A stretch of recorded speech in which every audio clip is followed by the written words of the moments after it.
ole hei tu na hian empty hi kan sei do na ha body pum pui hi graphic nal deuh main kan tuam do na ni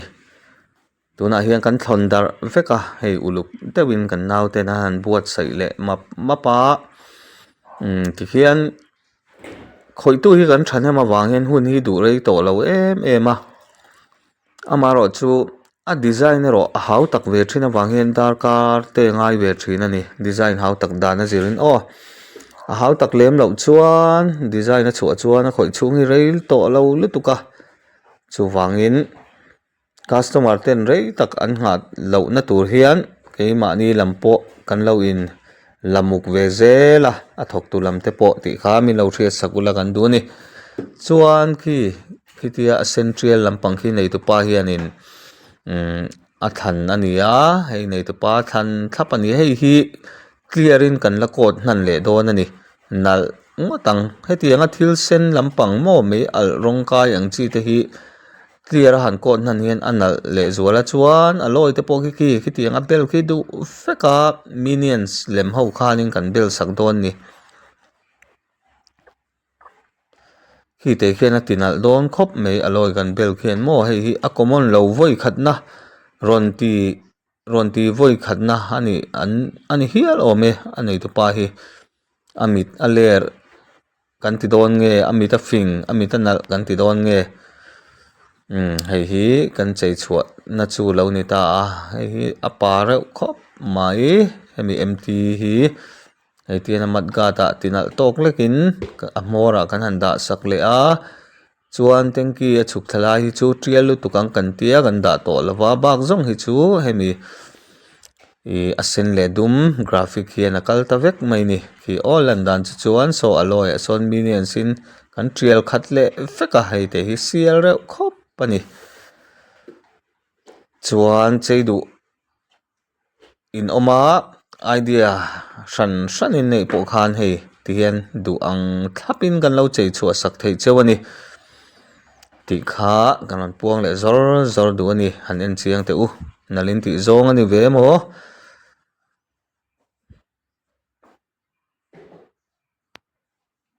tuna hian hei hi R15 V3 nia anei tu pa hi hemi a side cover ringot hiron ti tir tu mania maro chu kanan vua ta hi ain hek ta zel mai sia anal talutuka iti top mai teng apumin kan ti tange nge ya khi tlai te chau khi ale lam ne na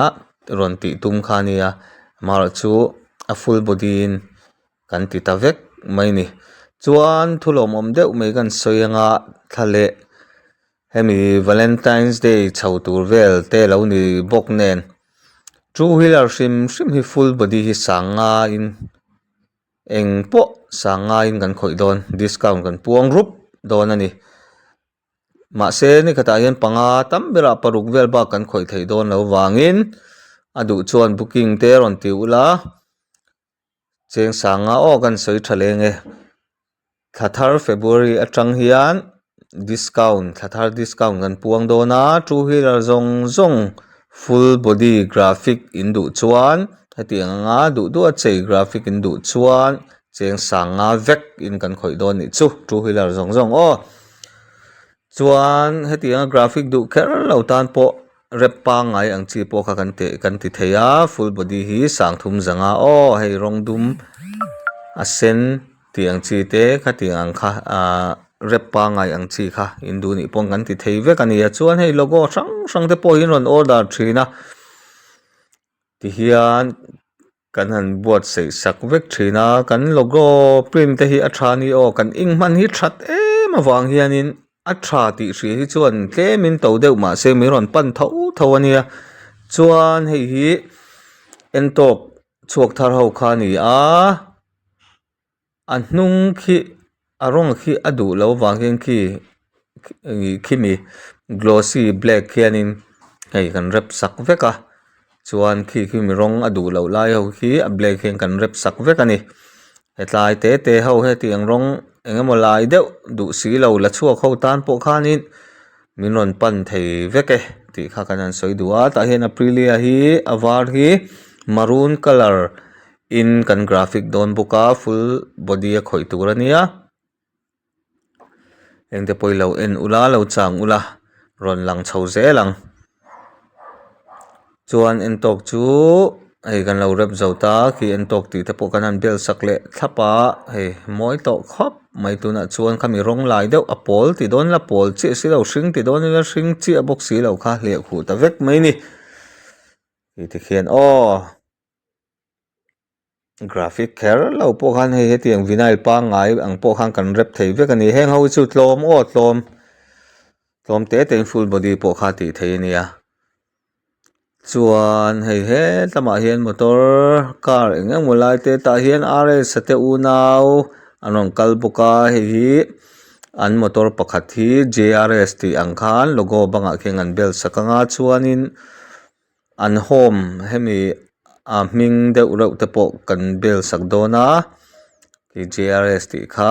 bel sak kwaw mai a kan cut out saka heng te pawh cut out ang chi te pawh kan khoi vek ania mun khata ati khom thei vek mun hrang hrang wrapping hi khuta kan zuk pananga ani hemi graphic bika sawta ti tir le meng ti kha ngai lo kan khoi kop vek thei ni hei heta hian eveni saber ml lampang tuimi an hero du zong te kan han da sak le wa boka ki tikhian arang ve deuh boka khami hliah khuh na tur khan ti hian hei duh lai te kha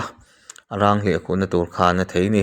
chuan hei michin aprilia var chu kan lo zota hei hi lan dan chu lo ni ta ni aprilia var kha hei hi kan final na ni ta mawi dang dai le tlat a rawng hrim hrim a hi common lo maroon na ron chei hi an awm vak lo ani maroon color maw hei hi aprilia var kha lo ni ta hen en kual ula hei hi chhuah dan chu ni ta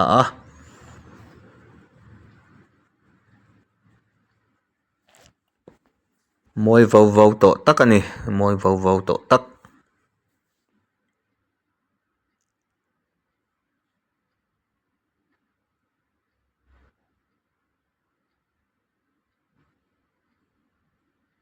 chuan wrapping class kha March thla open tour thlasik lutuk lo lai open tour ania admission han ti ang te pon om to tun January hian min ron betu thenkhat kan pe boka wrapping class kal du tan thakata singkhat sanga fee nia amar chun hriat tur chu enga tinge a fee hi in lo ti mai thei zona lo om mai thei ma se vinyl hi an zirnan an hmangral na salutuk chumi chu an in tum pia lama thiam na hi an lei ve singkhat sanga te chuan kum khua ei zon theina an lei chuak ve ti na ni chu keini tan chuan a hlok lo ani vinyl hmanral hi atama vinyl roll a to sia a hlok viau lo ma se thang thar thalai ten thiam na thar thilwang takania reping thiam hi zong ta ula izola hian kuta thiar tham lek an ni tuna hian ma se hei hyper kata tang po hian thiam tak tak kan chhuah ve nual ta chutiang chu zirdu thiam du inomani chuan singkhat sangain thakhat chungin ron ziranga anuwa eizon natan po atlak viau ani heng thiam hi mo ti kha kan soidu hei hi entok hi kan laminate don athar aron lak chuania laminate vek turania chuan hei hetlai hi tlugran na te oma alo tike kitlai air filter box khi mi a gold rawng khianin kan tuam sak don ani kan rep sak don ani hei han khoi sak meka ti hian hlu boya ani a khoi tu hi thiam takani hei po hi kum hi lano pang dangin thiam em ringot to mai ni an han khoi zawa hei han vo le mamma kitlai te khami motor dangin atai tin ka hria nei tu pa hian mo maro chu hei tumlo deuin nal deuin a chuak ta ringot mai ni khi a gold color nen khen kan han tuam ta ka chon lo in ni em ringot maya chuan heta in kapu ta pakhat hi rang lai hli khuta hian mat gan mor lam khi ake thlato a kan han char that sak veka chu hei kan nula ke thin hian an rep le mal mala he tlama hian hei class kain pemol mol boka rapping lamzir so wangin thakata hian mi pahnih vel ba ki kan la thei lo mi panga te kan han ti ngot nangin kan boi lu tuka inzir tir bok tur nen hi chuanin alo hau tak viau ani chu wangin thakata hian mi pahnih atam bera pathum ni kan zo ngem o kan ti mai saklam panga hian chi hrang an lo khoi boka hei hi bike so sata sawn keini kan ti mo hypercut staff te thla kan an la ve a kum thar khan hei tar ko tur ani an print an ngak hlel khop me na kan zo vek to nu zan tlaya kan ngak thapa hei kan print na so puan ang chi nia maro chu keimani du ang hian a color hi a chuak lo kan tia chuak lo kan ti na jok chu heti angai chuan hei man lai all these deuh ho ang lan na tur print na tur ang deuh chi ni wang han keini chu color tak kak ang chi kha kan du wangin hemi puan ang chi ya anga hi chuan kan print lo ang kan tia kan cancel le don ani chuan hei hi taxi private a ti turania sang control hi hei kan nula hi athiam ani sang control bell a chuan tuna hi chuan sang control bell 2 a chuan ka aizol le mizoram poni se pakhat deuh ngor hi an omin kan ria ke hian tuma ka hret talawa ka hria tho hi tunai chuan an khoi lawa hei kan nula ka thin hi hian a bell sak thei cheu sang control a hianin ti tlawm ber kan tumo kan man hi tinted SPF ang kha ni a apol na matanga dum achung na matanga clear vek ang kha miron panru kan ti tlawm berang sang control bela hian mo chuan ei gypsy hi tlai khon hu a ron luta ani hi kan lo graphic le char boka khi tiang khian a bang kan han tianga bonnet hi kan khoi bokanga zandar sari le chan ve vela aron luta design te kan an siam neuh kan ti dar ni dona kan zo hei hi jing dar ni dona mo khati hang an thok top mai zel ani na tho lak lo hi chuan nak tu ka tan tiang ti hi om vak lo kan vai ma pop zel mai ni ki moi don reuh viau ani he gypsy te po hi mo anei tu pa pon karin ai ka suang tua ai analin min chua saka kalom le tuk ati ve ni tlema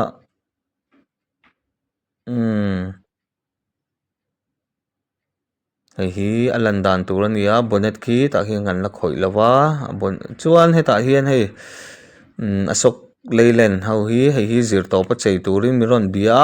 khumi a cabinet apang apon lam eng lo vel hi an graphic le don ni hei po hin le via wang ei nei tu te miron lu chil rup maya an du zong te kan du zong te kan thlang lok ngen tia ei nei tu pa ber ania chuan hei hi gypsy bonnet ami tur kha ni khi king kong lem an da rui boka zong enge ka ang lai mo pa khop mai men takani men tak ti hian ma chu kan han chei ran sak ta buaya hypercut ti te kan da Maruti Suzuki ti te kan da chuan abang lam chu kan lo zo to hei hi alan dan chu ni ta ni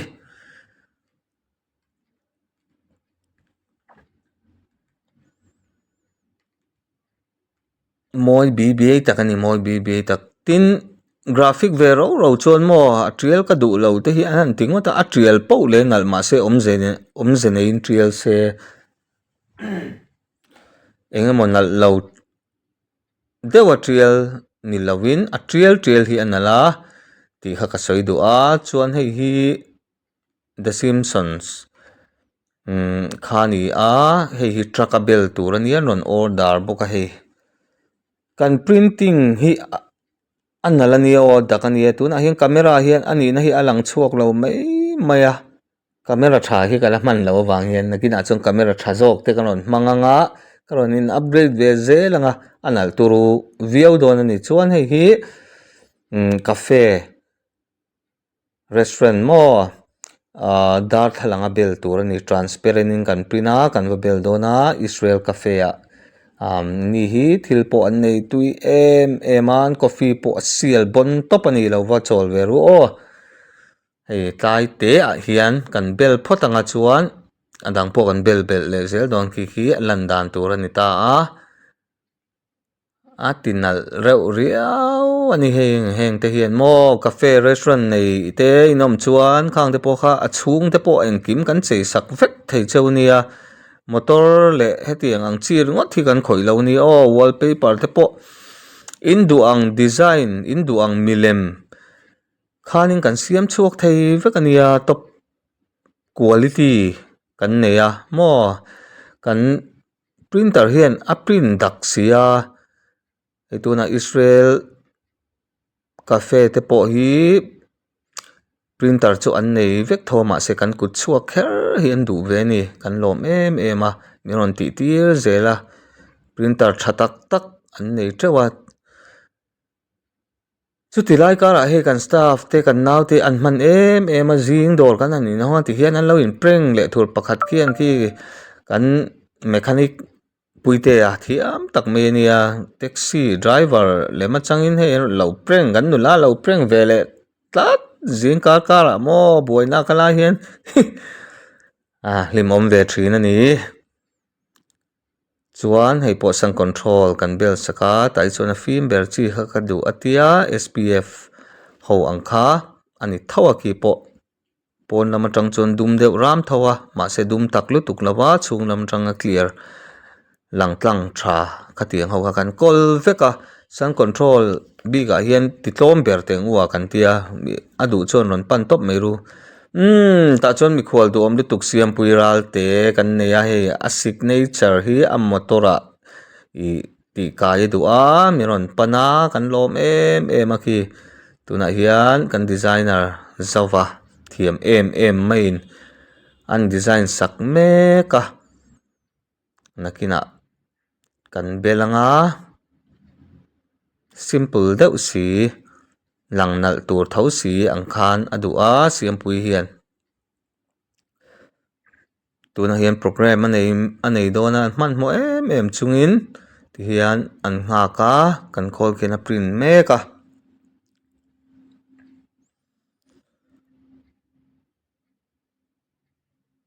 tikhian an ron print anga kan ron ti lang anga Siampuii ralte ti na tewa ama sign ngei mai kha kan print chhuak dawn ani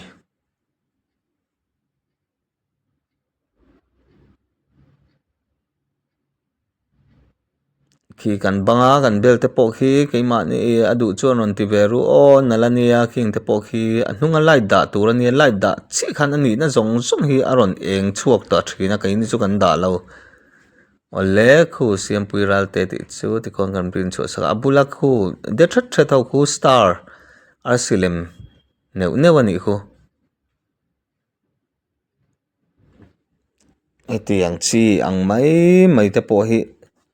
graphic lamani shrim chong khoi thei lo hi kan nei lo ni indu apiang khama se kan soi du chu helmet kan rep thei to lo apuai thak lutuk khuna du rei ro puisia helmet ero chu kan khoi to lo topa chuan hei Siampuii car khania ama te adu lai zone vel te kan han ruam han china hei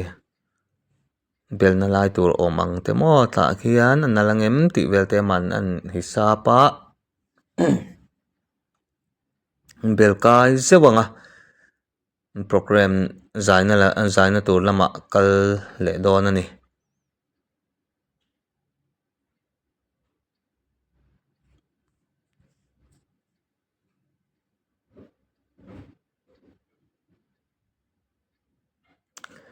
Siampuii hi a fel reuh khawp mai engemaw hanin duh vel emaw khatiang chi kha awm lo hrim hrim amah hi biak a nuam em em a hlim thei em em a hlim sar me hetiang bula awm hi a nuam em em ani tih kha kan sawi lang tel duh zuai e tah hian kan bel dawna pakhat chu a te zawk hi Siampuii ralte tih a signature te zawk kha takin an bel anga chuan a lian zawk kha hnung lamah kan bel thung dawn ani chuan hei hetah hian logo bonnet ah hian bel tur ani a kan bel saka hei hi high tech cargo maw high tech cargo an logo hi nalh khawp mai a hengte pawh hi kan ti thei zela hetah hian transparent in kan print ve thung a khi chu a varah kan bel thung dawn ani hei hetah hian anmahni motor ve ve ni wangin kan bel ve ve dawn a chuan hei hi fridge hi rep tur ania mi rawng ko wang vanga hetlamah chhinga veng lam kaka zen ten nia anmahni hi kan va rep sak dawn a hei kan rep sak mek a han kan sale top a rawng te kah top ai chuan rep leh mai hi an nalh em em mai ni maw khi tikhian design thar fridge thar kha ni leh mai ni zan thil lai thi eng lutuk lova nalh tur angin a nalh thei tawh lo chuan hei an drawer te pawh kan wallpaper khan kan tuam sak leh veka design hi chu rawn thlang veka hei tihian kan rawn la deuh ange aw lo enchiang ru tih ang duh te pawh khan a tih thei a chuan hetah hian naute te lo lang a ni hi a tawp nan KTM 250 tlai te hi kan graphic a chuan kan channel te khawngah takin milo share sakula milo tih lar sak ve zel tur cheuhin kan sawm cheu ani discount kan puan dawn kha all thathar atangin two wheeler zawng zawng sanga in kan khawih top dawn graphic har ber atanga all ber thlengin pawh ni se kan discount dawn local chur ru aw mitin ban phak nih hi kan duh kan lawm e